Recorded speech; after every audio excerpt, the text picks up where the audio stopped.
साहिब थारा जुग जुग ठाठ बहेलो है कोई कहे शिव नगरी में साहिब थारा जुग जुग हाथ बहेलो है करना रे होए सो कर ले रे साधो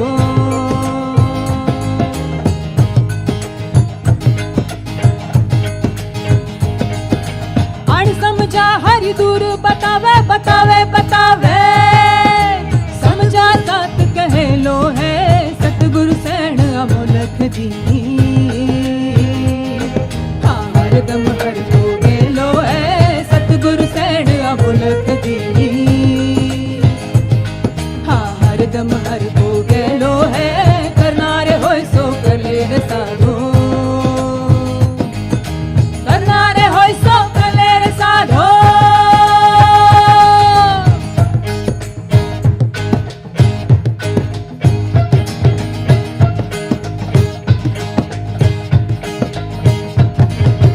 जिया राम गुरु पुराण मिल गया रे मिल गया अजपा जाप जपेलो है कहे बनानाथ सुनो भाई साधो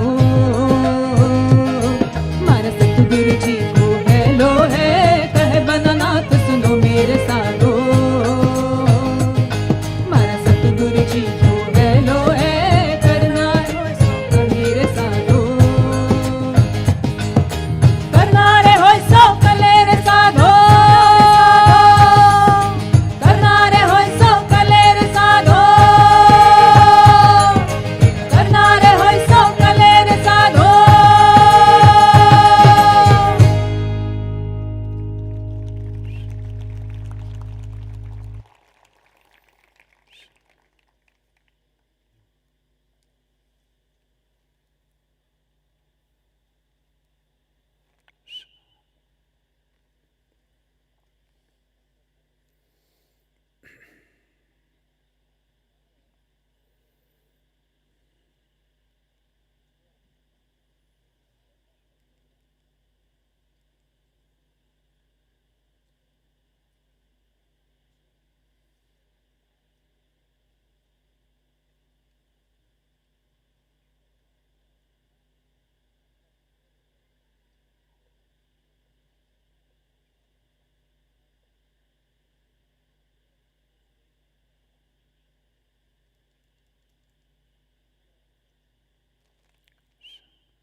कालो न जानाति तव जननं कालो न जानाति तव समापनं दृष्टो मया तव महाकारः योगेश्वर काल काल योगेश्वर काल काल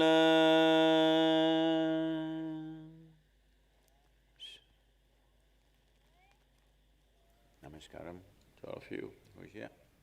आप सभी को नमस्कारम जो यहाँ हैं और आप सभी को नमस्कारम आप चाहे जहाँ भी हों।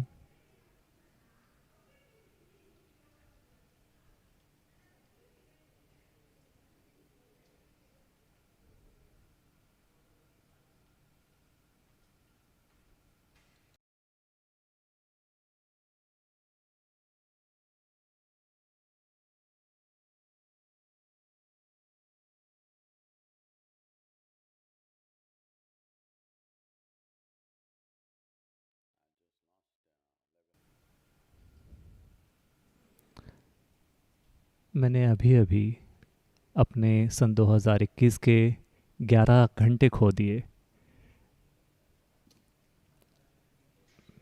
मैं आज दोपहर को ही अमेरिका से वापस आया और अचानक मुझे एहसास हुआ कि मैं आधा दिन खो चुका हूँ।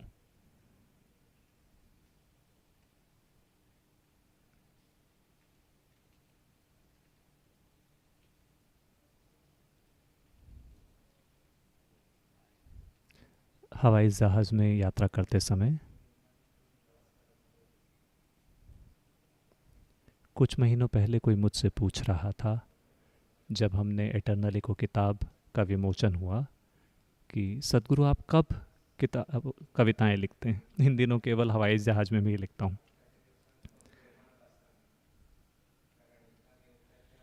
This is called time.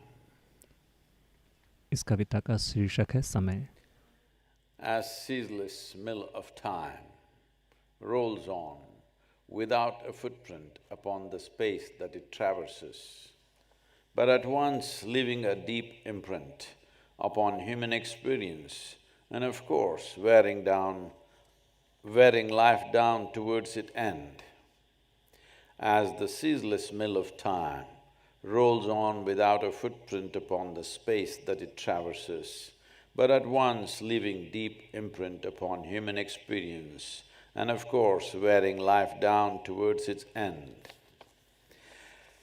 In wearing the cloak of body, loose and in ease, shall you leave… In wearing the cloak of body, loose and in ease, shall leave you uncreased by the imprints of time. In wearing the cloak of body, loose and in ease, shall leave you uncreased by the imprints of time. In becoming seamless space from being seamed substance, shall one know the joy of riding the cycles of time, as time can be a joyride or a crushing mill.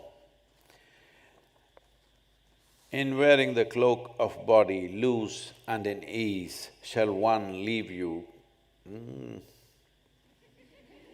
Some correction. In wearing the cloak of body, loose and in ease, shall leave you uncreased by the imprints of time. In becoming seamless space from being seamed substance, shall one know the joy of riding the cycles of time, as time can be a joy ride or a crushing mill.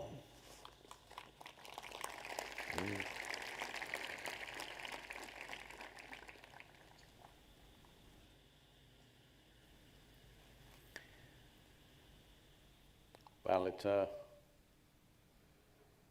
last few hours of 2021. सन 2021 के आखिरी कुछ घंटे और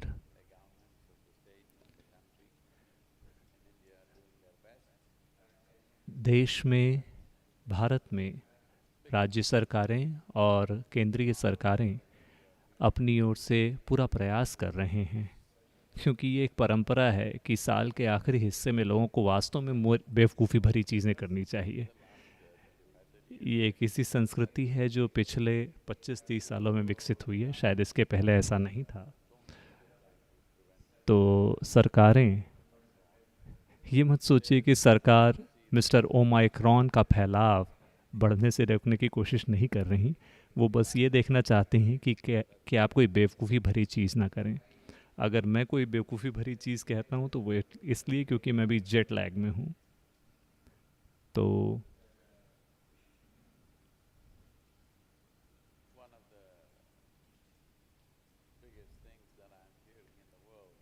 दुनिया में एक जो सबसे बड़ी चीज़ मैं सुन रहा हूँ वो इस बारे में है कि कैसे इंसान इससे दुखी थे, इस महामारी से। दुर्भाग्य से वे लोग जो बहुत ही बुरी अवस्थाओं से होकर गुजरे बीमारी की, और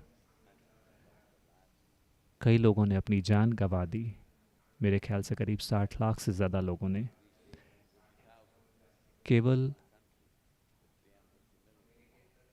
केवल अमेरिका में ही 8.5 लाख से ज़्यादा मौतें हुई हैं, तो लगभग हर किसी ने अपने किसी प्रियजन को खोया है। हो सकता है वो उनके दोस्त हों या परिवार वाले रहे हों। हाँ, ये बहुत दुर्भाग्यपूर्ण है, लेकिन उससे बड़ी बात यह है कि कई सारे इंसान दुखी हैं इस बात से कि वो पार्टी में नहीं जा सकते, वो शराब पीने नहीं जा सकते, वो नहीं कर सकते जो वो अपने जीवन में कर रहे थे। तो मेरे ख्याल से ये एक अच्छा समय है खुद पर ध्यान देने का और ये देखने का कि एक जीवन के रूप में, एक व्यक्ति के रूप में नहीं, हालांकि वो भी महत्वपूर्ण है, लेकिन एक जीवन के रूप में यह जीवन कितना व्यवस्थित है, कितना ऑर्गेनाइज्ड है। क्योंकि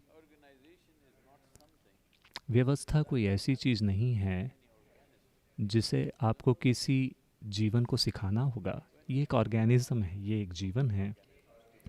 जब आप बहुत सारे ऑर्गेनिजम्स एक साथ एक जगह पर रखते हैं तो फिर आपको थोड़ी ऑर्गेनाइजिंग करनी पड़ती है, वरना इस जीवन को व्यवस्था बताने की ज़रूरत नहीं है। ये अपने आप में बहुत ज़्यादा व्यवस्थित है और यह व्यवस्था कोई रातों रात घटित नहीं हुई। यह व्यवस्था कई लाखों करोड़ों सालों के विकास के दौरान हुई है। तो ये एक बहुत ही शानदार व्यवस्था है। ये जो जीव है, मैं इस जीव को एक व्यवस्था कह रहा हूँ, एक संस्था कह रहा हूँ, क्योंकि आपके शरीर का 90% से भी ज़्यादा इसमें वास्तव में दूसरे सूक्ष्म जीव मौजूद हैं। केवल 10-11% ही वह जेनेटिक मटेरियल है जो आपको अपने माता पिता से मिला है। 90% से ज़्यादा दूसरे सूक्ष्म जीव हैं यहाँ पे। लेकिन इनमें आपस में एक तरह का तालमेल है। कई सारे लोग, अगर कोई ट्रेजेडी उनके जीवन में ना हो तो वो एक संपूर्ण जीवन जी लेते हैं इन सारी चीज़ों के साथ। तो धरती अपने आप में एक विशालकाय जीव है, एक जीवंत जीव है, क्योंकि दुनिया में एक गलतफहमी फैली है कि एक जीव का, एक ऑर्गेनिज्म का अर्थ है कि एक अलग जीवन। अगर ऑर्गेनिजम्स का एक समूह हो तो वो कुछ और होगा, या तो वो एक झुंड है या पैक है या प्राइड है। नहीं, ये चीज़ों को देखने का हमारा नज़रिया है। ये इंसानी बुद्धि का तरीका है कि वो हर चीज़ को काटती है। ये तरीका है, दुर्भाग्य से, एजुकेशन के आधुनिक प्रणालियों का, जो हर चीज़ को चाबी के छेद से देखता है, हर चीज़ को अलग अलग देखता है। मुझे लगता है कि हमने इसकी पर्याप्त कीमत चुकाई है। आने वाले सालों में हो सकता है कि हम इसकी कहीं ज़्यादा बड़ी कीमत चुकाएं, अगर हम इस देखने के नज़रिए को सुधारते नहीं हैं और अपने मन में और अपने कार्यों में सुधारते नहीं हैं, और साथ ही जिस तरीके से हम दुनिया में चीज़ें करते हैं।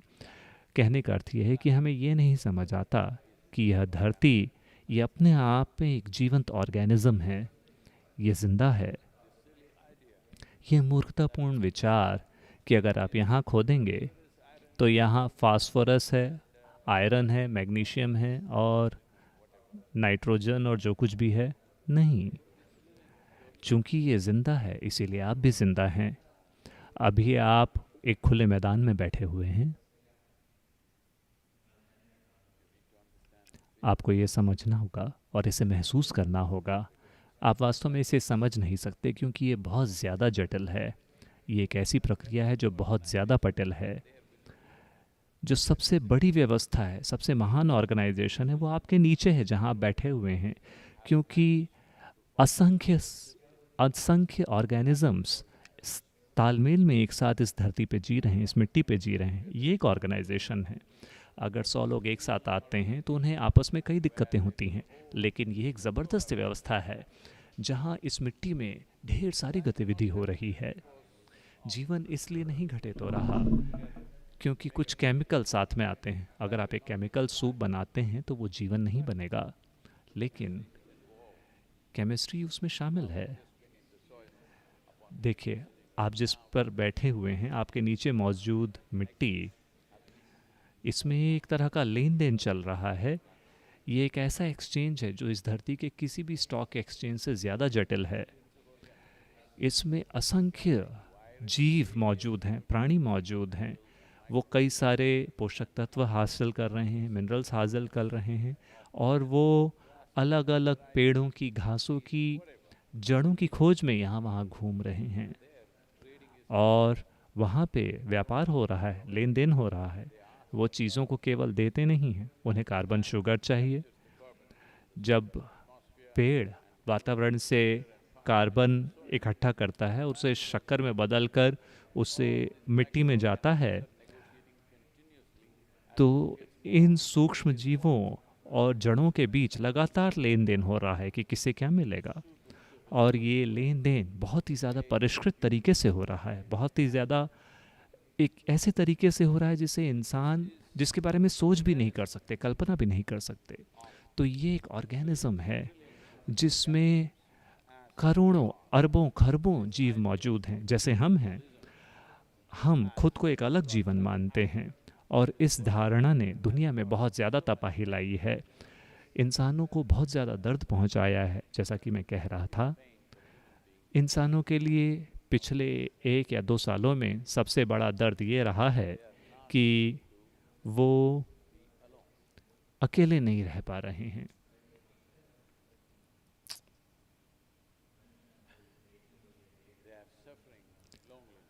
वो अकेलेपन से दुखी हैं। हाँ, अगर आप उन्हें किन्हीं लोगों के साथ बिठा दें तो उनको उसका भी दुख होगा, वहाँ पे भी वो दुख पाएंगे।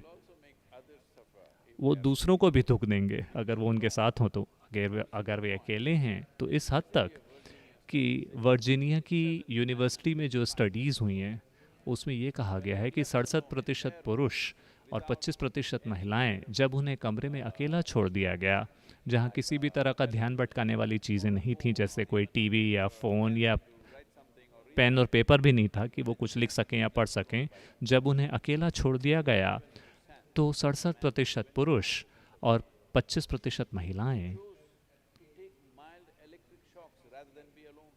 उन्होंने चुना कि वो हल्के बिजली के झटके लें बजाय इसके कि वो अकेले रहें। माइल्ड इलेक्ट्रिक शॉक्स लेना उन्होंने चुना अकेले रहने के बजाय। एक इंसान जो बस यूं ही यहाँ बैठ नहीं सकता स्थिर और शानदार तरीके से, वो अभी इंसान नहीं बना है, वो अभी भी ऐसी हालत में है। ठीक है, ये एक विकास से जुड़ी समस्या है। प्रकृति ने आपको धक्का देके आगे बढ़ाया। प्रकृति ने आपकी पूंछ भी हटा दी है ना, या आपने उसे मिट्टी में गाड़ के रखा है? ये छोटा सा बच्चा, आपकी पूंछ है क्या चली गई?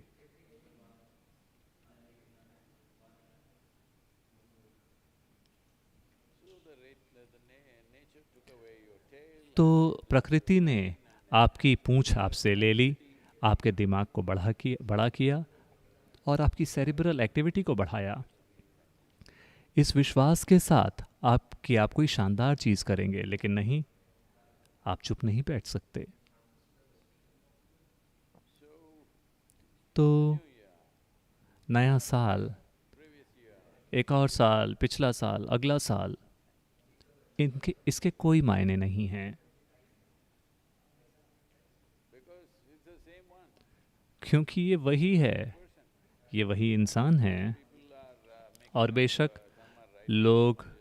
कुछ लोग लिख रहे हैं, कुछ लोग केवल सोच रहे हैं, क्योंकि अगर आप लिखते हैं तो आपको उसे देखकर फिर से उसके बारे में सोचना होगा। कल शाम तक तो आप उसे भूल जाएंगे। मैं आपके संकल्पों की बात कर रहा हूँ जो आप कसमें खाते हैं नए साल पर। तो पिछले 40 साल की गतिविधि के दौरान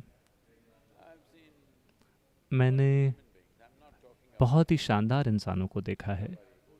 मैं किसी ऐसे व्यक्ति की बात नहीं कर रहा जो चीज़ों के बारे में ईमानदार नहीं है। ऐसे लोग जो बहुत संकल्पबद्ध हैं, बहुत ईमानदार हैं, बहुत समझदार हैं, वो जब किसी चीज़ को बनाने का संकल्प लेते हैं तो उनका संकल्प ऐसा होता है कि कोई व्यक्ति 5 कदम उठाता है, अगर 6वां कदम बहुत अच्छा नहीं दिखता तो वो पलट के पीछे वापस चले जाते हैं। उन्हें ये समझ नहीं आता कि वो समय को वापस नहीं पलट सकते।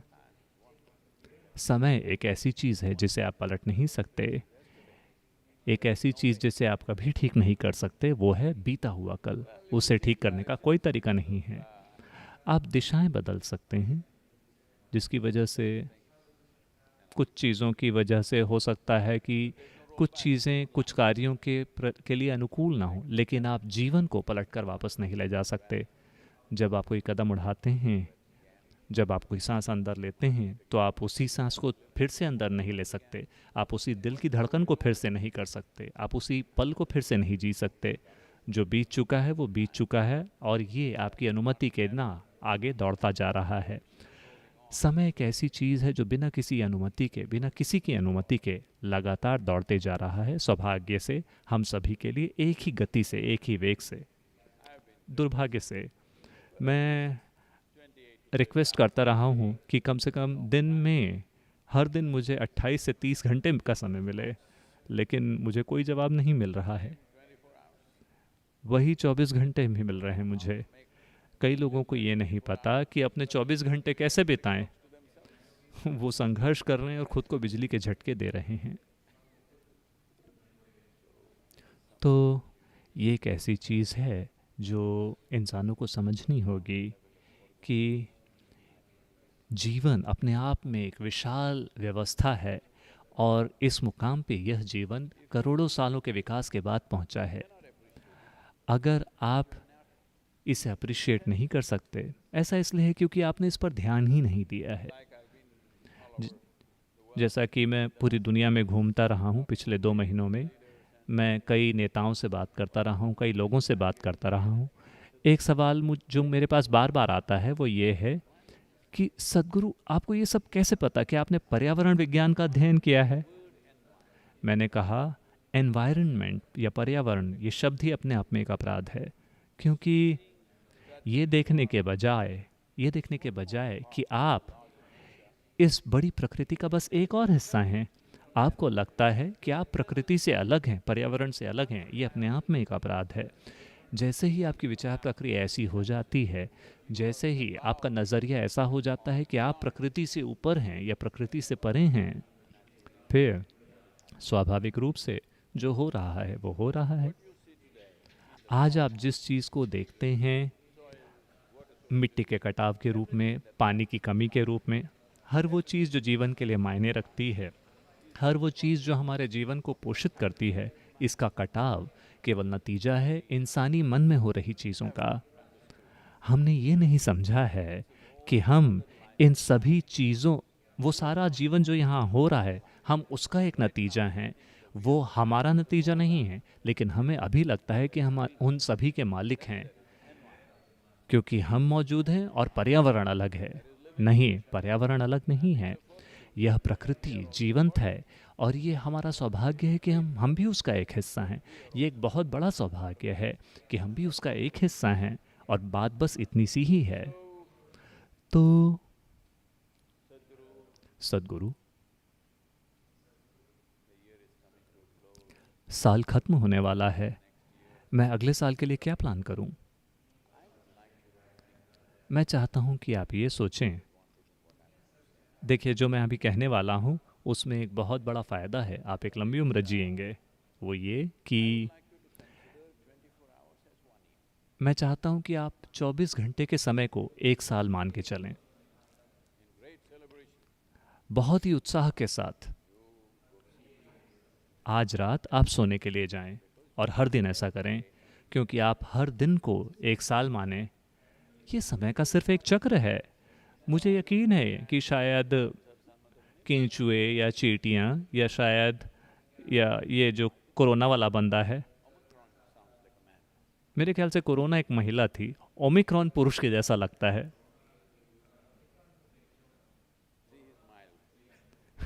देखिए, वो ज़्यादा विनम्र है। तो ये वायरस चाहे जो भी हो, शायद वो 24 घंटों को 1 साल मानता होगा। शायद कई दूसरे जीवन के रूप जीवन को इस तरह अनुभव करते होंगे। जैसे कि उदाहरण के लिए, कुत्तों के लिए लोग कहते हैं कि कुत्ते का 1 साल इंसानों के लिए 10 साल के बराबर होता है। तो मैं चाहता हूँ कि आप हर दिन को एक साल मानकर चलें, हर रात बड़ा सा उत्सव। बेशक अगर हर दिन एक नए साल की शुरुआत हो,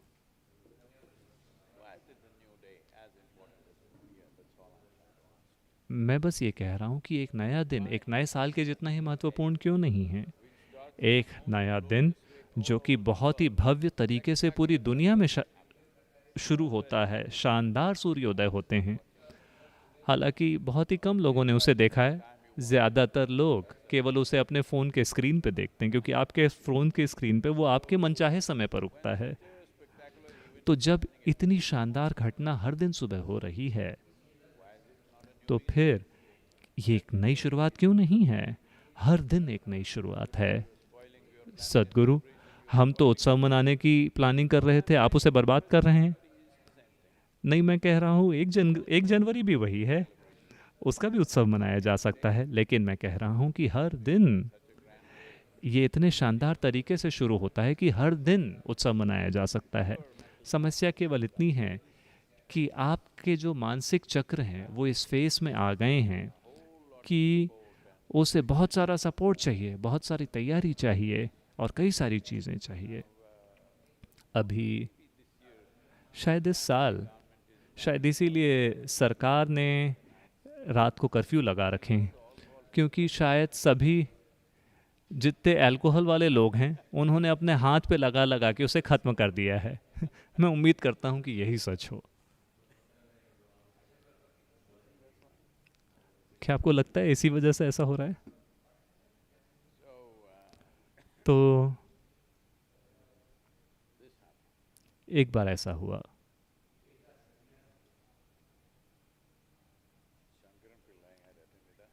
शंकरन पिल्लई ने इस तरह की एक सत्संग में हिस्सा लिया था और उसने इसे गंभीरता से ले लिया, और हर दिन शाम को वो बार पे पहुंच जाता था और खूब शराब पीता था, और हर दिन वो काम पे देरी से जाता था, और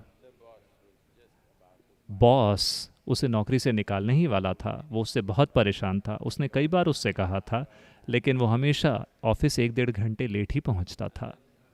और फिर उसका एक दोस्त था जो बार में उसके साथ शराब पीने जाता था।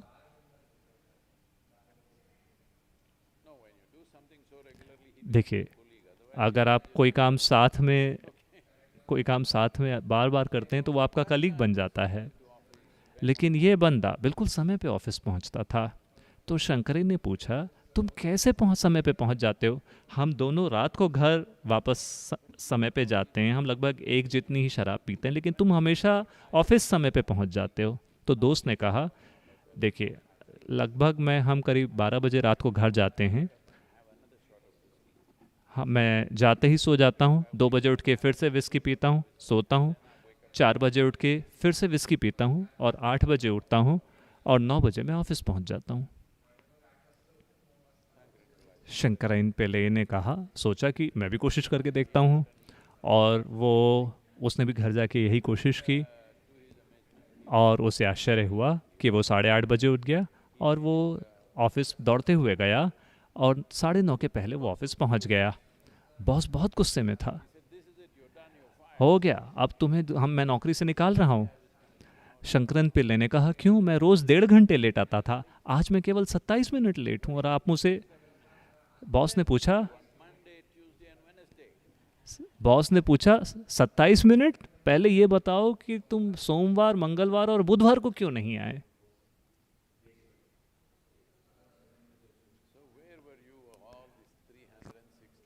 तो आप इन 365 या 363 दिन कहाँ थे, और अचानक आप उत्सव मनाना चाहते हैं? हर किसी को खुद से ये सवाल पूछना चाहिए। आज काफ़ी सारे लोग दुखी हैं क्योंकि धारा 144 लगी हुई है और रात को कर्फ्यू भी लगा हुआ है। अरे, तो सन 2022 की शुरुआत वो एक बहुत ही उदास तरीके से करेंगे, क्या आप विश्वास कर सकते हैं कि ऐसी सरकार जो उत्सव मनाने के खिलाफ है? आज इस तरह की डिबेट्स चल रही हैं, बहुत सक्रिय बहस हो रही है इस बारे में। और ऐसा क्यों है कि आप इन 364 दिनों का उत्सव नहीं मना रहे थे, सिर्फ एक दिन ही आप उत्सव मनाने की कोशिश कर रहे? मैं ये कहने की कोशिश नहीं कर रहा कि आप कभी भी इस साल में खुश नहीं थे, लेकिन मैं ये कह रहा हूँ कि ये बहुत ज़्यादा महत्वपूर्ण है, क्योंकि जीवन की प्रकृति ऐसी है कि ये लगातार बीतता जा रहा है। नए साल का यही अर्थ है कि ये आपके लिए रुक नहीं रहा।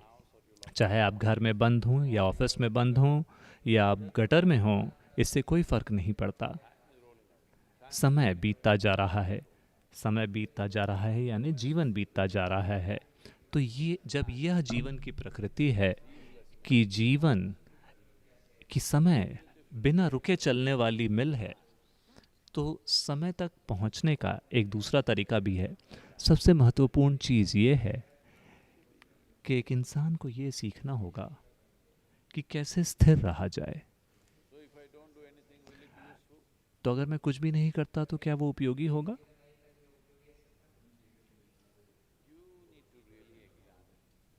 आपको वाकई इस बात पे ध्यान देना होगा कि इस पूरे साल में क्या आप वास्तव में व्यस्त थे या आप कहीं खोए हुए थे। आपको लगता है कि अगर आपके दिमाग का आरपीएम बढ़ जाता है तो आप व्यस्त होंगे? नहीं, आप व्यस्त नहीं होंगे, आपका असर कम हो जाएगा। एक समझदार विचार पैदा करने के लिए आप 10,000 विचार पैदा करते हैं, ये इनएफिशिएंसी है। आपको केवल एक वो विचार चाहिए जिस पे आपको काम करना है। उस एक विचार तक पहुंचने के लिए आपको 10,000 विचारों की ज़रूरत क्यों पड़ती है? तो ये इनएफिशिएंसी, इसे आप व्यस्तता ना कहें, आप बस खोए रहते हैं। यह खोए रहने की भावना एक विश्वव्यापक घटना बन गई है अब, क्योंकि लोगों को ये नहीं पता कि कैसे बैठा जाए, कैसे सांस ली जाए, कैसे खुद को थाम कर रखा जाए, क्योंकि उनकी शिक्षा पद्धति में उन्हें कभी भी ये नहीं सिखाया गया। उन्हें बस ये बताया गया कि अगर आप प्रोटीन, विटामिन ये खाते हैं तो आप ठीक रहेंगे, सब ठीक रहेगा। हाँ, बेशक आप जिंदा रहेंगे, लेकिन अगर आप एक इंसान होने की क्षमता का अनुभव करना चाहते हैं, अगर आप अपनी मानवता को पूरी तरह से खोलना चाहते हैं, अगर आप अपने जीनियस को खोलना चाहते हैं, तो आपको एक ऐसे स्थान की ज़रूरत होगी जहाँ बाहरी परिस्थिति प्रवेश नहीं कर सकती। आपको अपने भीतर एक ऐसा स्थान चाहिए जहाँ सिर्फ यही मौजूद हो। दुनिया आपके इर्द गिर्द है। दरअसल दुनिया आपके इर्द गिर्द ही है, ये आपके अंदर नहीं है, लेकिन ज़्यादातर इंसानों के लिए ये उनके भीतर है। अगर वो अपनी आंखें बंद करती हैं तो ये उनको भीतर से पागल कर देगा। तो ऐसा इसलिए हुआ है क्योंकि इस दिशा में कोई कार्य नहीं किया है। एक इतनी बड़ी घटना, एक इतनी शानदार मशीन, इस धरती की सबसे सोफिस्टिकेटेड टेक्नोलॉजी ये है, लेकिन इसके लिवर्स को खोजने तक के लिए भी कोई काम नहीं किया गया है। या मैं अब कीबोर्ड भी नहीं कह सकता, इसके टच स्क्रीन को खोजने के लिए भी कोई काम नहीं किया गया है कि कौन सी चीज़ क्या काम करती है किसी तरह। तो अपनी सुविधा के लिए दुनिया को ठीक करने की कोशिश में हम एक ऐसे मुकाम पर पहुंच गए हैं जहां हम अपने अस्तित्व के स्रोत का ही विनाश कर रहे हैं। यह लोग जितना सोचते हैं उससे कहीं ज़्यादा भीषण संकट है। दुनिया में अभी ये बात कही जाती रही है, मैं इस बारे में ज़्यादा बात नहीं करना चाहता, क्योंकि मैं चाहता हूं कि पूरी दुनिया इस 2022 वर्ष में मेरा साथ दे।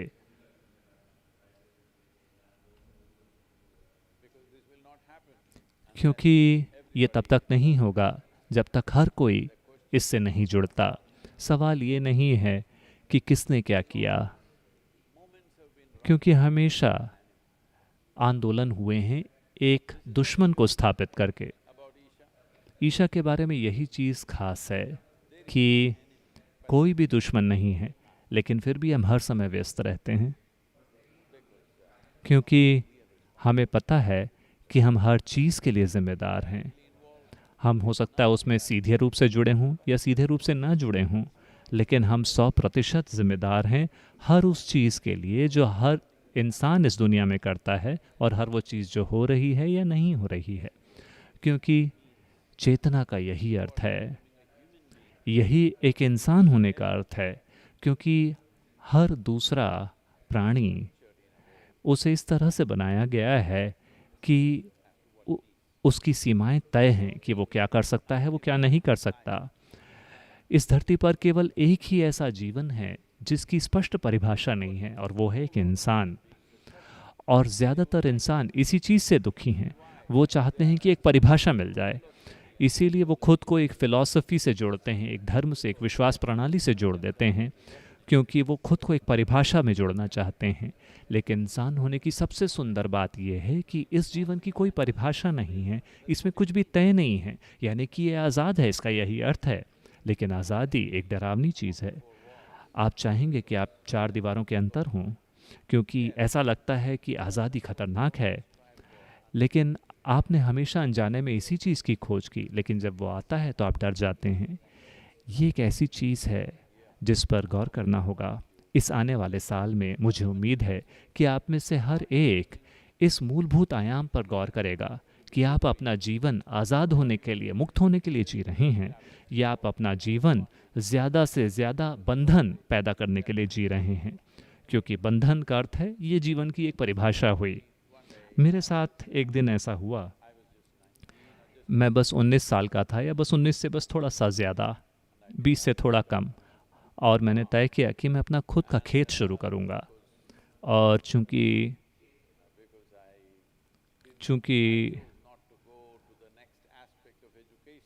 मैंने शिक्षा के अगले चरण में जाने से इनकार कर दिया, जो कि यूनिवर्सिटी में मास्टर्स के लिए जाना होता, और इस वजह से परिवार मुझसे थोड़ा गुस्सा था, और उन्हें लगा कि मैं अपना जीवन बस यूं ही बर्बाद कर रहा हूं। मैं अपना जीवन आपके ऊपर भी फेंक रहा हूं, इसे बर्बाद ना करें। तो मैं, जब आप 19 के होते हैं, आज की तरह नहीं, कोई व्यक्ति कह रहा है कि वो 13 साल का है लेकिन वो एक कंपनी का सीईओ है, ये वो दिन नहीं है। 19 की उम्र में हम बस जंगली जानवर की तरह हुआ करते थे। तो 19 की उम्र में मैं अपने दोस्तों से पैसे जुटाने की कोशिश कर रहा हूँ एक एंटरप्राइज शुरू करने के लिए। तो मेरे पास मेरे पास बहुत ही कम पैसे हैं। आप एक वल्क्रो की तरह, आप जो कुछ भी करें करके दर्द होता है। तो मेरे पास बहुत ही कम पैसे, मेरा बजट बहुत कम है। मेरे पास केवल एक मजदूर है, और मैंने खुद ही अपने हाथों से पूरा खेत तैयार किया। 4 दीवारी बनाना और बिल्डिंग्स बनाना। मैं कह रहा हूँ कि मैं अभी भी कारपेंट्री कर सकता हूँ, बढ़ईगिरी कर सकता हूँ, दीवारें खड़ी कर सकता हूँ, क्योंकि उस समय मैंने सारा काम खुद ही किया था। और फिर मैंने एक बैंक से छोटा सा लोन लिया था।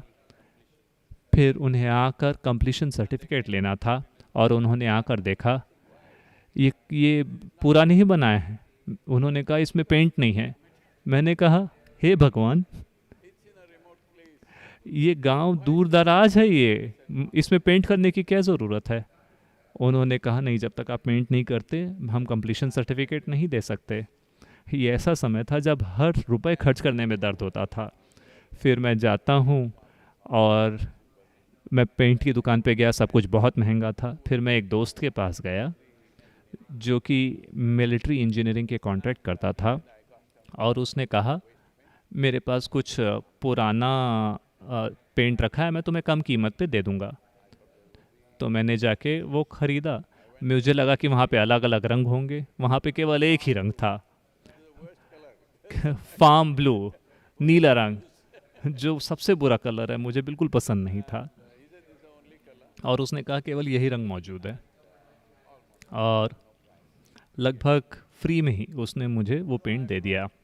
तो मैं इस को लेकर आया, मैंने अपना ब्रश उसमें डुबाया। मैं समय नहीं मैं पेंटिंग करते हुए पेंटिंग में समय नहीं बिताना चाहता। वो मिट्टी के रंग की बिल्डिंग थी, क्योंकि मैंने मिट्टी और चूने के मिक्सचर का उपयोग किया था, तो वो मिट्टी के रंग की थी। इसीलिए आश्रम में भी आश्रम की सारी बिल्डिंग्स जो हैं वो मिट्टी के रंग की हैं। ऐसा मैंने बदला लेने के लिए किया उस आदमी से।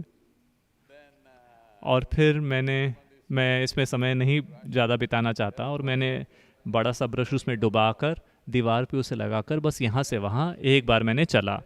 तो पहले वो पेंट बहुत गाढ़ा था, और जैसे जैसे मैं आगे बढ़ता गया, अभी भी मैं सोच रहा हूँ कि वो मुझसे इस इमारत को पेंट करने के लिए क्यों कह रहे हैं। इसके पेंट करने की क्या ज़रूरत है। एक बहुत ही दूर दराज इलाके में हूँ मैं। फिर जब मैं इस ब्रश को लेकर यहाँ से वहाँ चल रहा था, पहले पेंट बहुत गाढ़ा था, और फिर धीरे धीरे वो हल्का हल्का होता गया, और फिर अंत में बिल्कुल गायब हो गया। मैंने उसे देखा और मेरी आंखों से आंसू फूट पड़े। मैं वहाँ बैठा रहा और आधा दिन मैंने बिताया बस उस एक पेंट स्ट्रोक को देखते हुए। मैं उसे कभी नहीं भूल सकता, क्योंकि अचानक मुझे समझ में आया कि पूरी सृष्टि बस यही है। भौतिकता, बहुत ही गाढ़ी भौतिकता जिसकी एक परिभाषा होती है, और फिर बीच में जीवन के कई सारे आयाम, और अंत में एक ऐसी चेतना जिसकी कोई परिभाषा नहीं है। तो मैं 3 दिन उस पेंटिंग को करने में मुझे 3 दिन लग गए, क्योंकि मैं बस यही कह रहा हूँ, जीवन बस यही है। बहुत ही स्पष्ट परिभाषाओं से जीवन एक ऐसे आयाम में जा रहा है जहाँ कोई परिभाषाएं नहीं हैं। एक इंसान को उस आयाम में होना चाहिए जहाँ कोई परिभाषा ना हो। ये परिभाषाएं जाति, नस्ल, धर्म, देश, हमने कितना दर्द एक दूसरे को पहुंचाया है और खुद को पहुंचाया है। कितना दर्द, इतना दर्द कि आप इसे माप भी नहीं सकते। और कितना दर्द हम लगातार पहुंचा रहे हैं सिर्फ इसलिए कि हम एक ऐसे जीवन पे नकली परिभाषाएं लगाने की कोशिश कर रहे हैं जिसकी कोई परिभाषा नहीं हो सकती। तो योग का यही अर्थ है कि जीवन की परिभाषाएं, हमारे मन की सीमाएं, हम उसे मिटा देते हैं और परिभाषा रहित बन जाते हैं, क्योंकि यही सृष्टि की प्रकृति है।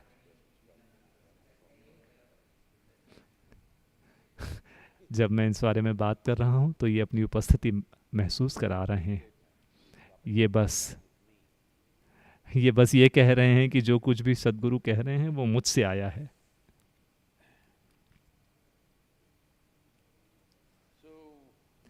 तो अगर हम इंसानी चेतना का विकास नहीं करते, अगर इंसान ये नहीं सीखते कि कैसे कम से कम दिन के कुछ मिनट अपने भीतर एक ऐसे स्थान में बिताएं जिसकी कोई परिभाषा नहीं है, एक व्यक्ति के रूप में नहीं जो कि एक परिभाषा होगी, एक पुरुष या स्त्री के रूप में नहीं, एक हिंदू या मुस्लिम के रूप में नहीं जो कि एक परिभाषा होगी, गोरे या काले के रूप में नहीं, या जो भी दूसरी बकवास आप हैं, ये सारी अलग अलग तरह की परिभाषाएं हैं। बस यहाँ होना बिना किसी परिभाषा के। एक तरह से देखा जाए तो ध्यान में होने का यही अर्थ है कि आपकी कोई परिभाषा नहीं है, बस यूं ही जैसा जीवन को होना चाहिए। क्योंकि एक अलग व्यक्ति होने का आपका विचार वो परिभाषा है जो आपने अपने दिमाग में बनाई है। अभी आप यहाँ बैठे हुए हैं, जैसा कि मैंने पहले ही कहा, यहाँ बैठे हुए सांस की और रोटी की अम्बिलिकल कॉर्ड के बिना आप यहाँ जीवित ही नहीं रह सकते। तो परिभाषा है ही कहाँ। और भी गहराई में देखें तो असंख्य जीव आपके भीतर हैं जिनका आपसे कोई लेना देना नहीं है। उन्हें नहीं पता कि नया साल आ रहा है। ये सारे जीव जो आपके शरीर के अंदर हैं, उन्हें नहीं पता कि नया साल आ रहा है, और उन्हें इसकी कोई परवाह भी नहीं, क्योंकि वो हर दिन पूरी तरह से सक्रिय हैं। तो एक इस तरह के समय में या किसी भी समय में एक समझदार इंसान हर परिस्थिति का फायदा उठाएगा अपने खुद के विकास के लिए। एक मूर्ख हर परिस्थिति को खुद के खिलाफ कर लेगा और खुद को दुख पहुंचाएगा और अपने आसपास हर व्यक्ति को दुख पहुंचाएगा।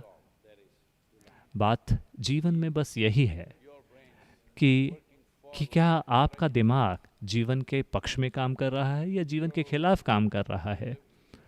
तो अगर आपने 1 साल मूर्खतापूर्ण तरीके से बिताया है, आपको लगता है कि आप कल समझदार हो जाएंगे, नहीं, आपको इस दिशा में प्रयास करना होगा। लेकिन साथ ही एक इंसान अपना मन बना सकता है। अगर आप इस दिशा में जा रहे हैं, आप अपना मन बना सकते हैं और पलट कर दूसरी दिशा में जा सकते हैं। आपके अंदर ये क्षमता है। मैं आपसे बता रहा हूँ कि आप ही एकमात्र ऐसे जीव हैं एक इंसान के रूप में जिसके पास ये क्षमता है। बाकी सभी प्राणी उनके भीतर मौजूद पहले से तय परिभाषाओं से ही चलते हैं। वो जिस चीज़ के लिए प्रोग्राम्ड हैं वो केवल वही कर सकते हैं। इंसान ही केवल एकमात्र ऐसा जीव है जो बड़े पैमाने पर उसका कोई प्रोग्राम नहीं है। आप अपना मन बना सकते हैं। आप जागरूकता के साथ ये निर्णय कर सकते हैं कि मैं कैसा होना चाहता हूँ। ये कोई छोटा विशेषाधिकार नहीं है, ये सबसे बड़ा विशेषाधिकार है और सबसे बड़ी आज़ादी है जो इस धरती के इस जीवन को मिली है। किसी दूसरे जीवन के पास इस तरह की आज़ादी नहीं है। लेकिन अभी भी अगर आप सीमाएं बनाने में लगे हुए हैं, अगर आप अभी भी अपना ही खुद का एक छोटा सा, मैं इसे आम तौर पर पेशाब का राज कहता हूँ, क्योंकि आपने देखा होगा कुत्ते हर जगह जाके पेशाब करते रहते हैं। इसलिए नहीं क्योंकि उन्हें कोई यूरिनरी प्रॉब्लम है, ये उनका साम्राज्य है, वो अपनी सीमाएं स्थापित कर रहे हैं। सीमाएं बनाना इंसान की प्रकृति नहीं है, क्योंकि जब यह दिमाग खिला, जब सेरेब्रल कॉर्टेक्स खिला, अब इंसान की प्रकृति है अनंत विस्तार करना। अभी भी हमारे भीतर एक जानवर मौजूद है जिसमें जीवन यापन की प्रवृत्तियां बहुत मजबूत हैं। मैं ये नहीं कह रहा कि जीवन यापन कोई बुरी चीज़ है, जीवन यापन एक अच्छी चीज़ है। लेकिन अगर आप अपने शरीर को बहुत टाइट पहनते हैं, मैं केवल कपड़ों की बात नहीं कर रहा, मैं शरीर की बात कर रहा हूँ। अगर आप अपने शरीर को बहुत कस कर पहनते हैं तो आप उन चीज़ों को नहीं जान पाएंगे। तो आपके अंदर केवल जीवन यापन की प्रवृत्तियाँ ही होंगी। खाना, सोना, बच्चे पैदा करना, आपके जीवन पे केवल यही 3 चीज़ें हावी होंगी। हमें विकास करना होगा।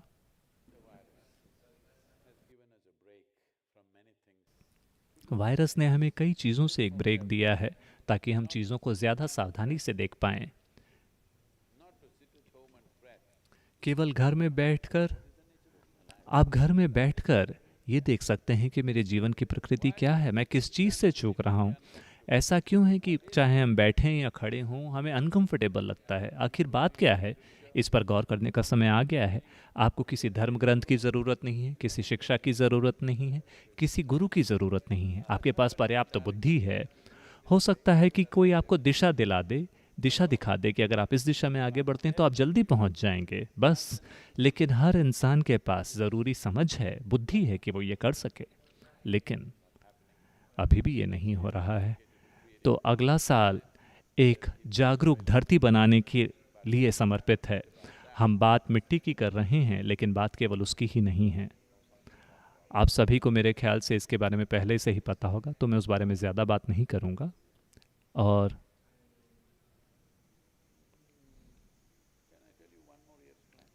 क्या मैं आपको एक और साल की योजना बता सकता हूँ?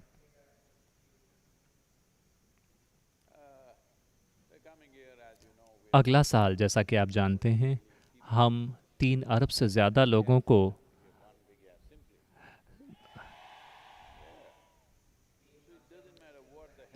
तो इससे फ़र्क नहीं पड़ता कि चीज़ क्या है, हाँ कहें।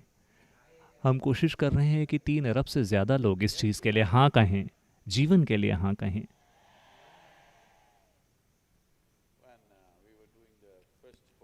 जब हम पहला होलनेस कार्यक्रम कर रहे थे, 90 दिनों का कार्यक्रम, उस कैवल्य कुटीर में, तो मैं कई सारी चीज़ें लोगों के बारे में सामने रखता और पूछता हाँ या ना, हाँ या ना।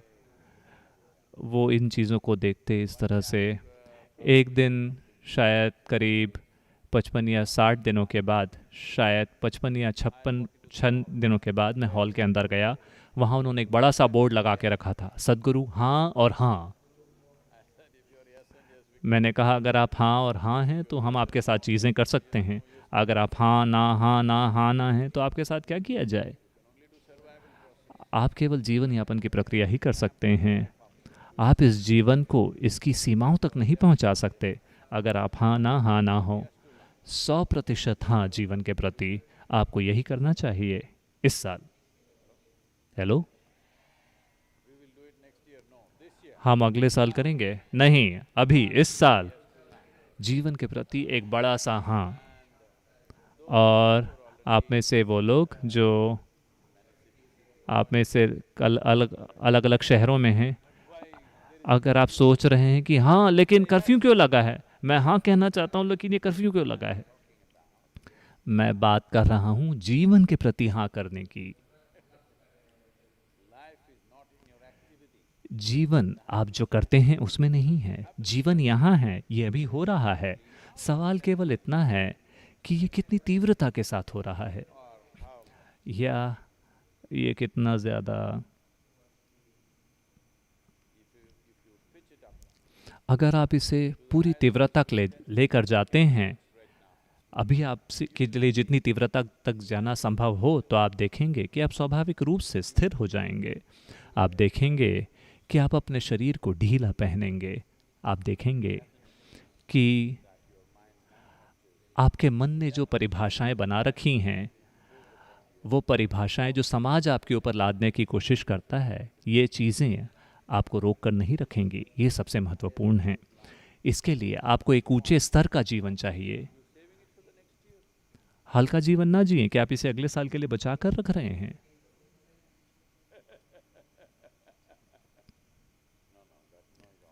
नहीं, ये नहीं ठीक है। बात केवल इन तमिलनाडु में लोग नहीं, केवल नहीं बोलते, वो बोलते हैं नहीं। वो केवल एक बार नहीं बोलते, हाँ हमेशा एक बार बोलते हैं, लेकिन नहीं बोलना होता है तो नहीं, एक नहीं काफ़ी है। जब किसी चीज़ के लिए मना करना हो तो एक बार नहीं कहना काफ़ी है। जीवन आपके कामों में नहीं है।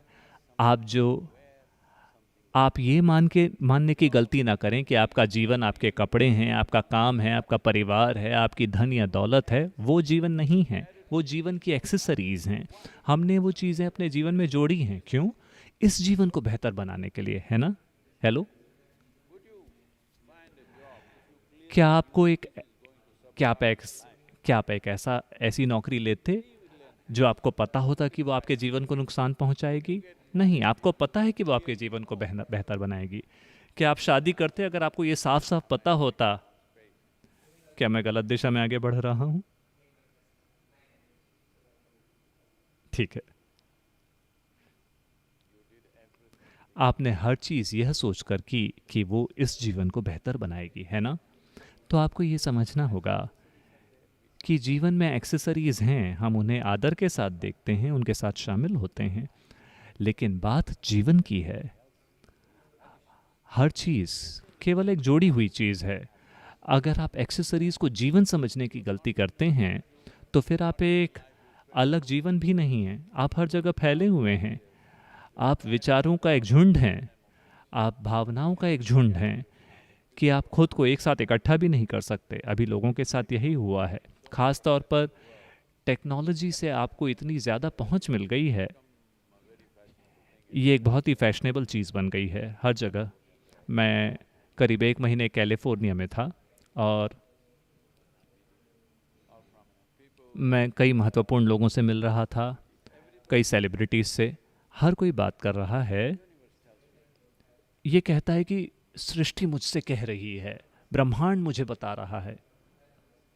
अरे,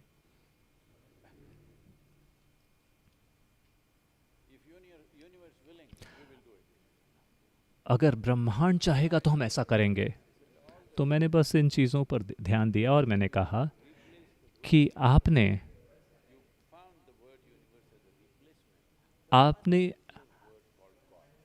आप बस इस ब्रह्मांड शब्द का उपयोग कर रहे हैं एक दूसरे सरल शब्द को बदलने के लिए, जो था भगवान। भगवान के बदले आप कह रहे हैं ब्रह्मांड। ज़्यादातर लोग यूनिवर्स की स्पेलिंग भी नहीं लिख सकते क्योंकि वो बस अपने फ़ोन में ही लगे रहते हैं। तो ब्रह्मांड को सुनना, ब्रह्मांड से बात करना और सबसे बढ़कर ब्रह्मांड से प्यार करना, ये थोड़ी खतरनाक चीज़ है, क्योंकि किसी ऐसी चीज़ से प्यार करना जो यहाँ नहीं है, ये बहुत ही सुविधाजनक चाल है। देखिए, अगर जो व्यक्ति आपके बगल में बैठा है, अगर आपको प्यार से उससे बात करनी है, जो अभी यूं आपके ऊपर गिर सा रहा है सोते हुए, हो सकता है उसकी लार भी टपक रही हो, फिर आपको थोड़ा, लेकिन सृष्टि से प्यार करना कोई समस्या नहीं। सृष्टि से प्यार करना एक बहुत ही अच्छा विचार है, लेकिन ये एक ऐसी चाल है जिससे आप खुद को धोखा देंगे, किसी और को नहीं, सिर्फ खुद को बस। क्योंकि किसने आपसे ये कहा कि ये सारे ग्रह, तारे और ये खाली जगह जो वहाँ मौजूद है, इसे आपके प्यार की ज़रूरत है? केवल इंसानों को और कुत्तों को इसकी ज़रूरत है, ठीक है? हेलो, दूसरे प्राणियों को भी, लेकिन आम तौर पर, क्योंकि लोग ये समझते हैं कि कुत्ता यानी प्यार। आजकल लोग इतना तो समझते हैं। ये एक इंसानी भावना है, इंसानियों के लिए ज़रूरत है इसकी, ताकि अपने भीतर हम एक अनुकूल वातावरण बना सकें और लोगों के समूहों में भी जिनके साथ हम शायद रहें। प्यार केवल एक चिकनाई है ताकि इंसान एक दूसरे के चेहरों को हर समय खरोंचते ना रहें। हेलो, वरना हर लेन देन हो सकता है उसमें बहुत टकराव हो, अगर एक दूसरे के प्रति प्यार ना हो तो।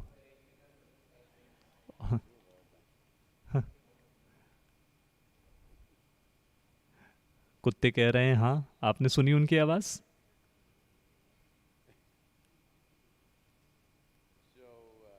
तो इस तरह के संकल्प ना लें कि मैं ये करूंगा, मैं वो करूंगा। सरल सी चीज बस इतनी है, हर दिन आप इस चीज का अकाउंट रखें कि एक जीवन के रूप में आप खुद के साथ क्या कर रहे हैं। क्योंकि ज़्यादातर इंसान इस बात के प्रति जागरूक नहीं है कि उनकी मौत हो जाएगी एक दिन, वो नश्वर हैं। एक बार ऐसा हुआ, एक दिन एक गुरु इस तरह से बैठे हुए थे अपने शिष्यों के बीच और वो उनसे बात कर रहे थे।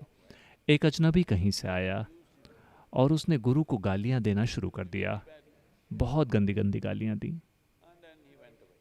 और फिर वो चला गया। फिर एक करीबी शिष्य जो यहाँ बैठा हुआ था, वो बहुत गुस्से में आ गया। वो खड़ा हुआ, गुरु ने कहा बैठ जाइए, और वो आदमी, उसको जो कुछ कहना था वो ख़त्म हो गया, तो उसके बाद वो लौट गया। फिर इस शिष्य ने कहा आप क्या कर रहे हैं यहाँ पे? हम सब यहाँ रहना चाहते हैं, हम आपका सम्मान करते हैं, और ये आदमी आके आपका अपमान करता है और आप कुछ नहीं करते, आप उसे कुछ नहीं करते, आप इस बारे में कुछ भी नहीं करते, आप उसे जाने देते हैं।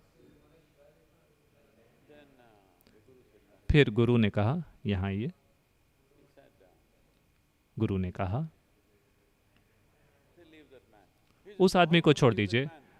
शिष्य ने कहा नहीं, हम उसे कैसे छोड़ सकते, मैं जाके ये करना चाहता हूँ। उन दिनों केवल एक ही अजनबी आके कुछ कह सकता था। ये आज की तरह नहीं है सोशल मीडिया में, जहाँ सैकड़ों ऐसे बेवकूफ़ हैं जिन्हें कुछ भी नहीं पता, जो लगातार कुछ ना कुछ कहते रहते हैं और गालियाँ देते रहते हैं। तो गुरु ने उस शिष्य को बुलाया और कहा मैं तुमसे एक और भी ज़्यादा महत्वपूर्ण बात कहना चाहता हूँ। शिष्य ने पूछा वो क्या है? गुरु ने कहा तुम्हारे पास जीने के लिए सिर्फ 1 और हफ्ता बचा है। शिष्य ने कहा क्या? लेकिन वो आदमी, गुरु ने कहा उस आदमी को छोड़ो, आपके पास केवल 1 हफ्ता बचा है जीने के लिए। और फिर गुरु खड़े होकर चले गए। तो ये शिष्य परेशानी में पड़ गया, केवल 1 हफ्ता बचा है, वो उस आदमी के बारे में भूल गया। और फिर उसने अनुमति ली, क्या मैं आश्रम के बाहर जा सकता हूँ? मैं अपने माता से और अपने पिता से मिलना चाहता हूँ। गुरु ने कहा तुम जहाँ चाहे जा सकते हो। तो वो यहाँ वहाँ गया, लोगों से मिला, हर किसी से मिला, बहुत ही विनम्रता और प्यार के साथ, क्योंकि उसे पता है सिर्फ 1 हफ्ता बचा है, वो किसी और से नहीं बता सकता। वो 3-4 दिन यहाँ वहाँ गया, हर किसी से मिला, और धीरे धीरे उसे एहसास हुआ कि मेरे पास सिर्फ इतना ही समय बचा है। और जब तक वो 5वें या 6वें दिन वापस लौटा तो उसे लगा कि मरने के लिए सबसे अच्छी जगह होगी अपने गुरु के पैरों पे मरना। तो वो वापस आया। 7वें दिन सुबह सुबह गुरु वहाँ पे बैठे हुए थे। वो आया, उसने गुरु के सामने दंडवत प्रणाम किया और कहा, मैं यहाँ आया हूँ क्योंकि मैं यहीं मरना चाहूँगा। गुरु ने उसे देखा और कहा, तुम तो बड़े अच्छे दिख रहे हो, बहुत खुश मिजाज हो, बहुत प्यार भरे हो, बहुत समावेशी हो। सारी सीमाएं चली गईं कि मैं क्या हूँ क्या नहीं हूँ। बहुत अच्छा, मुझे लगता है तुम्हें थोड़े दिन और जिंदा रहना चाहिए। अगर आप जागरूक हों कि आप नश्वर हैं तो आपकी बुद्धि खुद को व्यवस्थित कर लेगी। आपको कोई फिलॉसफी बताने की ज़रूरत नहीं है, किसी धर्म ग्रंथ, शिक्षा, फिलॉसफी की ज़रूरत नहीं है। अगर आप इस बात के प्रति जागरूक हैं कि आप एक सीमित जीवन हैं, आपके पास थोड़ा सा समय मौजूद है और वो किसी भी समय खत्म हो सकता है, अगर आप हमेशा इसके प्रति जागरूक हैं तो आपकी बुद्धिमत्ता, आपका पूरा सिस्टम, जब मैं कहता हूँ बुद्धिमत्ता तो ये मत सोचिए कि बात सिर्फ आपके मूर्खतापूर्ण विचारों की है। ज़बरदस्त बुद्धिमत्ता मौजूद है आपकी हड्डी और मांस में ही, वरना ये कैसे चलता। इस सृष्टि की बुद्धिमत्ता आपके भीतर घटित हो रही है, वो सक्रिय है। अगर आप समझते हैं कि ये एक सीमित जीवन है और ये कभी भी खत्म हो जाएगा और हमेशा के लिए खत्म हो जाएगा। कोई उत्सव मना रहा है, पटाखों की आवाज़ आ रही है। अगर आपको ये बात पता है तो आपकी बुद्धिमत्ता खुद को इस तरह से व्यवस्थित करेगी कि वो सबसे अच्छा हो। तो मुझे पता है कि अगर आप अपने अंदर किसी तरह की स्थिरता का अनुभव करना चाहते हैं और अपने भीतर परमानंद की एक स्थिर अवस्था का अनुभव करना चाहते हैं जिससे कोई आपसे छीन ना सके, तो सबसे महत्वपूर्ण चीज़ ये है कि आप इसके प्रति जागरूक हों कि आप नश्वर हैं। सद्गुरु, नया साल आ रहा है, जीवन के बारे में कुछ कहें। मैं जीवन के बारे में ही बात कर रहा हूं क्योंकि जीवन मृत्यु के अंदर बंद है। हेलो, एक दूसरे से अच्छी बातें करना किसी को रूपांतरित नहीं करने वाला। वो बातें कहने में कुछ गलत नहीं है, लेकिन अगर आप रूपांतरण चाहते हैं तो आपको सत्य को सामने, अपनी आंखों के सामने देखना होगा लगातार, ताकि जो शुरू का जो डिस्टर्बेंस वाला समय होता है वो बीत जाए और आप वास्तविकता में आकर स्थापित हो जाएं। केवल तभी यह जीवन विकसित होगा, अपनी संपूर्ण क्षमता तक पहुंचेगा और एक इंसान की प्रतिभा खिलेगी। ये कुछ हजार लोग, कई युवा लोग यहाँ पे मौजूद हैं। आप 20, 25, 30, 35 के आसपास की उम्र के हैं, क्योंकि भारत का 60% आबादी 35 से कम उम्र की है, अगर मैं सही हूँ इन आंकड़ों में। तो अगर 1 अरब लोग या 60 लाख लोग, क्या मेरी संख्या सही है?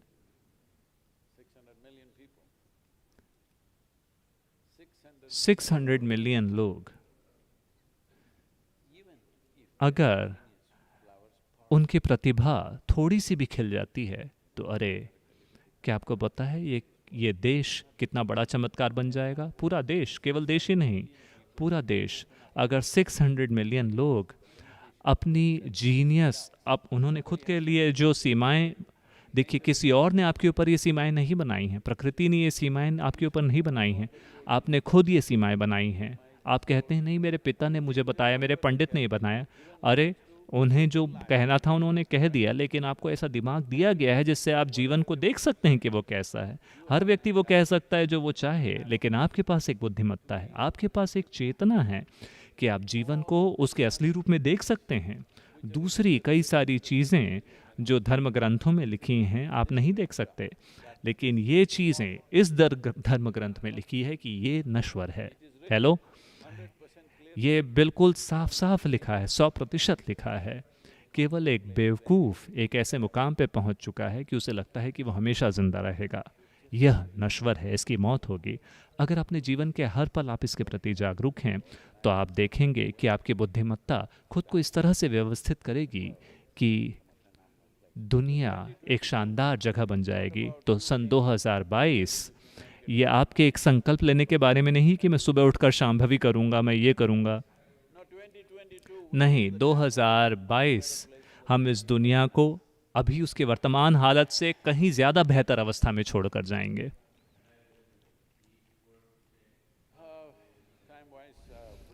समय के हिसाब से हम सिर्फ एक सवाल ही ले सकते हैं, सिर्फ एक सवाल। और साथ ही हम इसका समापन करेंगे दिव्य दर्शनम के साथ। मेरे ख्याल से उस एक सवाल के लिए भी समय नहीं बचा है।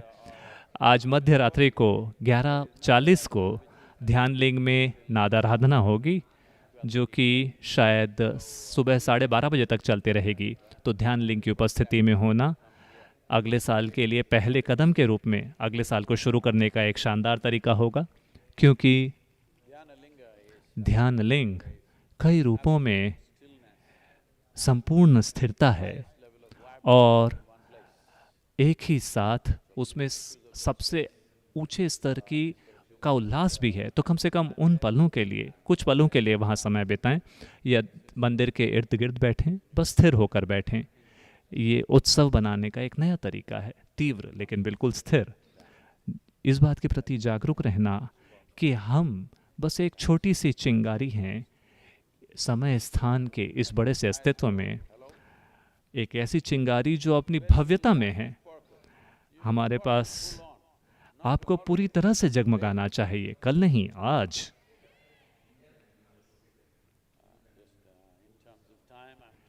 मैं समय के हिसाब से आपको याद दिलाने की कोशिश कर रहा हूँ कि आप बहुत ही कम समय के लिए ज़िंदा हैं, लेकिन आप एक बहुत लंबे समय के लिए मरे हुए होंगे।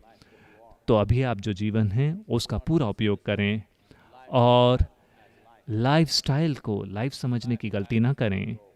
लाइफस्टाइल्स समय, हम जिस समय पे जी रहे हैं उसके अनुसार आती और जाती है, लेकिन लाइफ या जीवन ही एकमात्र चीज़ है जो आपके पास है। वास्तव में कोई दूसरी चीज़ नहीं है।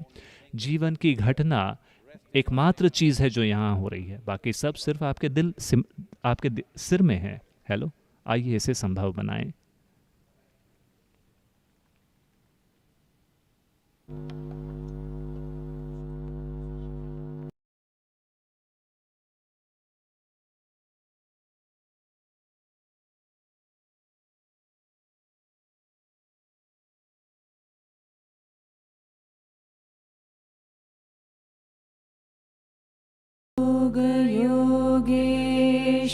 योगेश्वराय भूतेश्वराय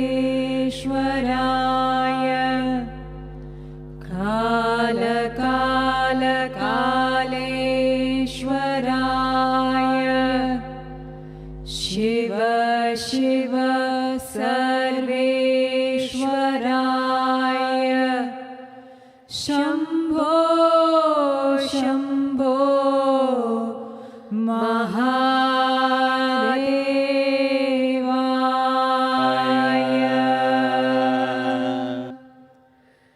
योगेश्वराय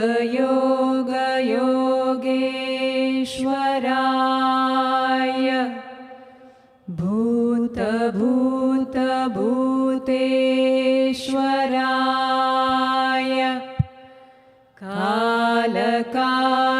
कालेश्वराय शिव शिव सर्वेश्वराय शम्भो शम्भो महादेवाय।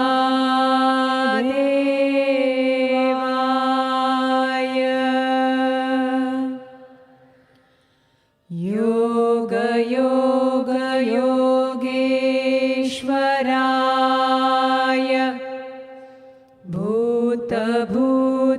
भूतेश्वराय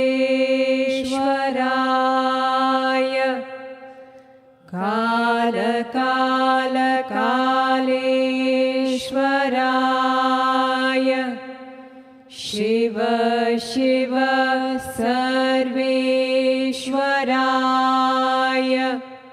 शम्भो शम्भो महादेवाय।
15,000 years ago, a being appeared in the upper regions of Himalayas. No one knew who he was, where he came from. The origins of this spectacular being were unknown.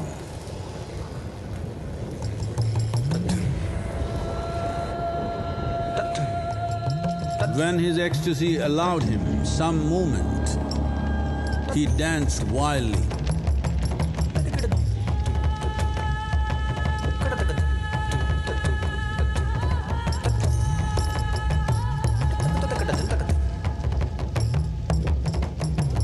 When intensity peaked, he became utterly still.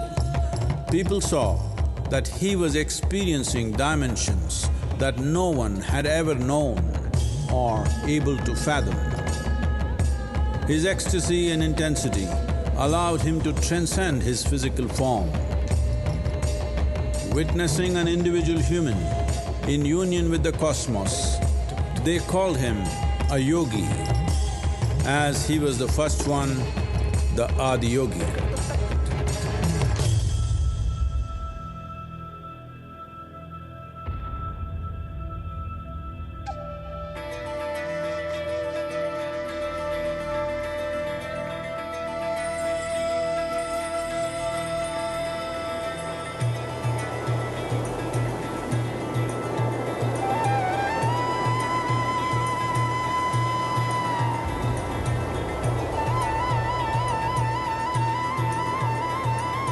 When his stillness lasted for years on end, curious onlookers melted away.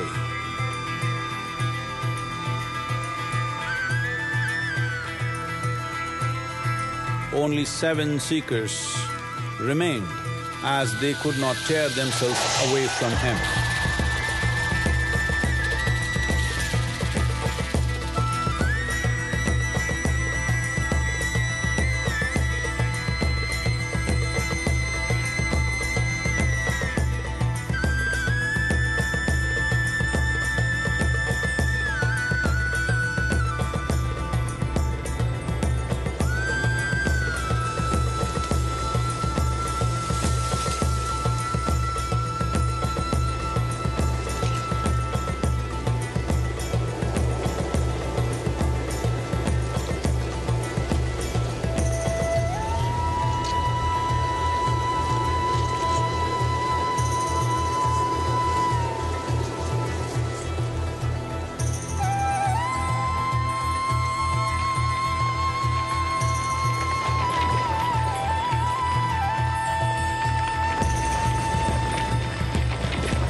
He transmitted the profound science of yoga in its full depth and dimension.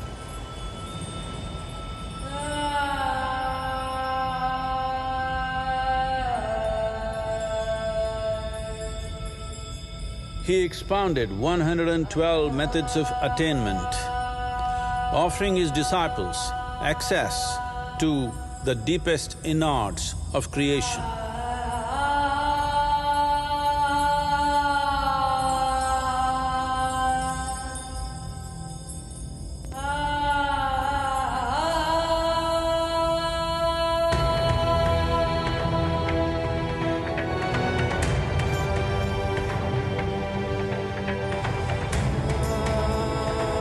In this magnificent state of yoga, many mysteries of the created and the uncreated cascaded upon his unbridled wild hair.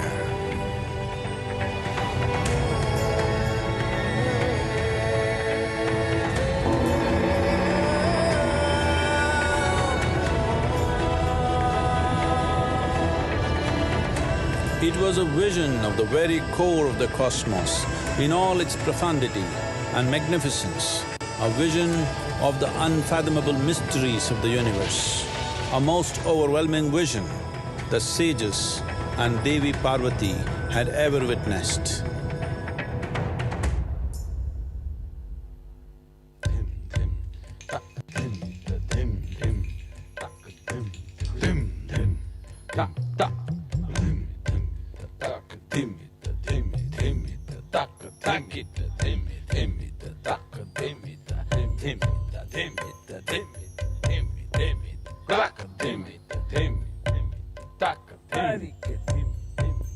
Devi Parvati, seeing Adiyogi reveling in ecstatic states, said, "I want to have what you have.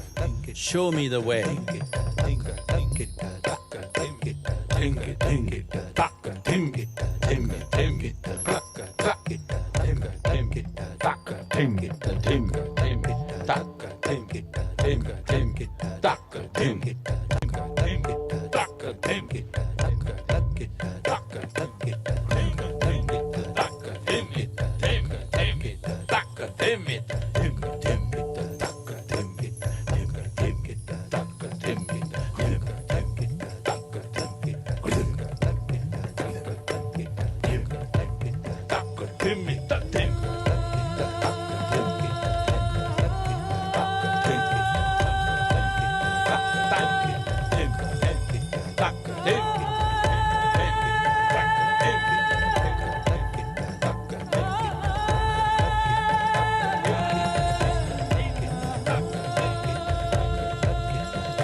Adiyogi absorbed her and made her a part of himself, and hence he is the Ardhanari, the ideal man, where one half of him is woman.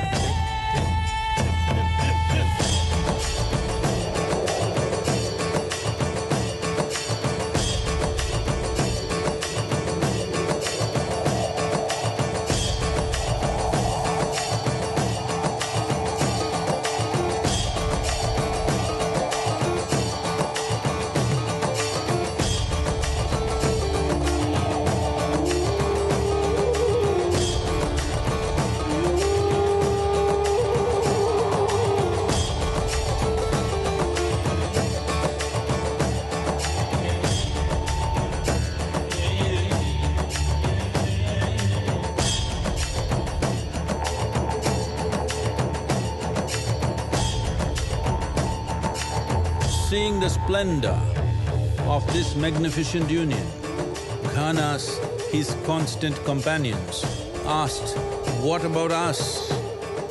Adiyogi said, "Just drink of me," which drove them into intoxicated raptures.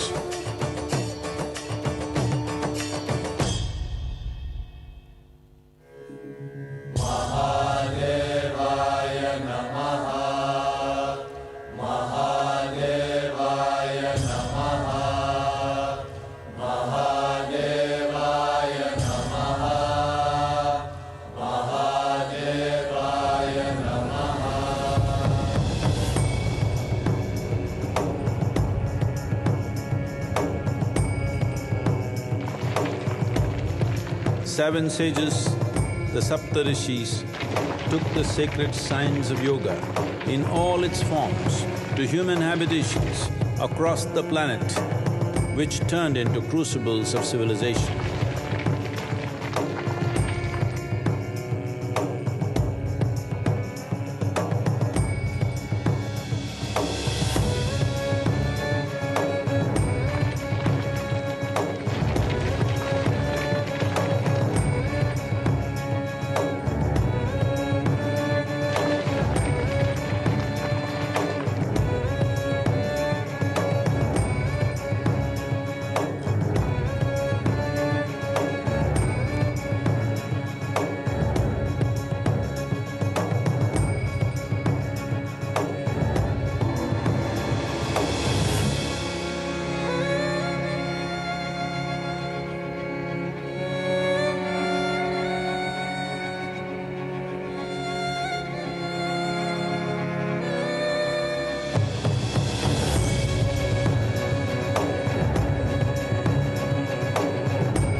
This spectacular being is not of the past, but the future of humanity. To move humanity from hallucinations of ups and downs to nameless ecstasies of one's interiority. Mahadevaya Namaha, Mahadevaya Namaha, Mahadevaya Namaha.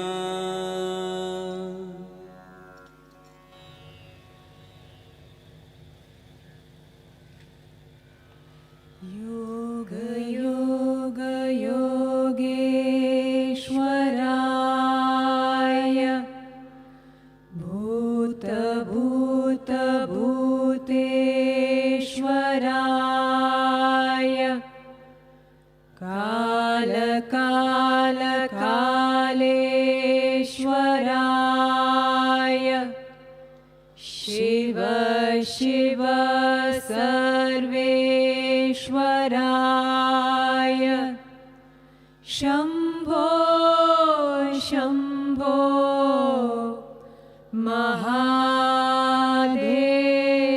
Mahadevaya.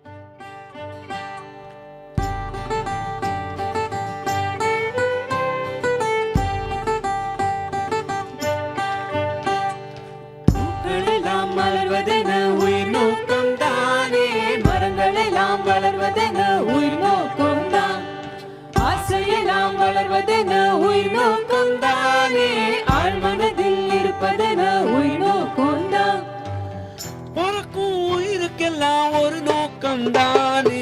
பூக்களெல்லாம் மலர்வதென உயிர் நோக்கம் தானே மரங்களெல்லாம் வளர்வதென உயிர் நோக்கம் தான் ஆசையெல்லாம் வளர்வதென உயிர் நோக்கம் தானே ஆழ்மனதில் இருப்பதென உயிர் நோக்கம் தான் பிறக்கும் உயிருக்கெல்லாம் ஒரு நோக்கம் தானே.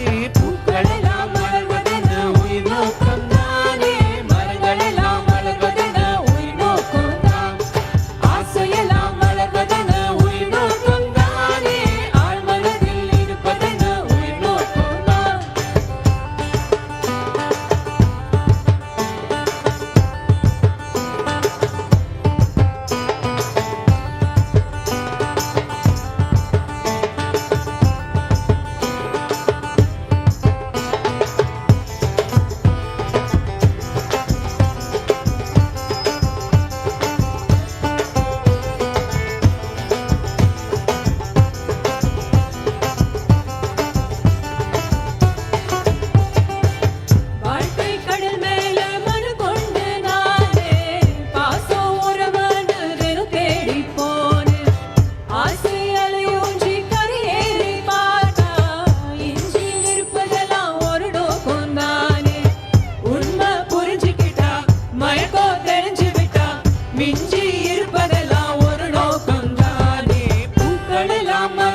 சாகணும் அதனாலே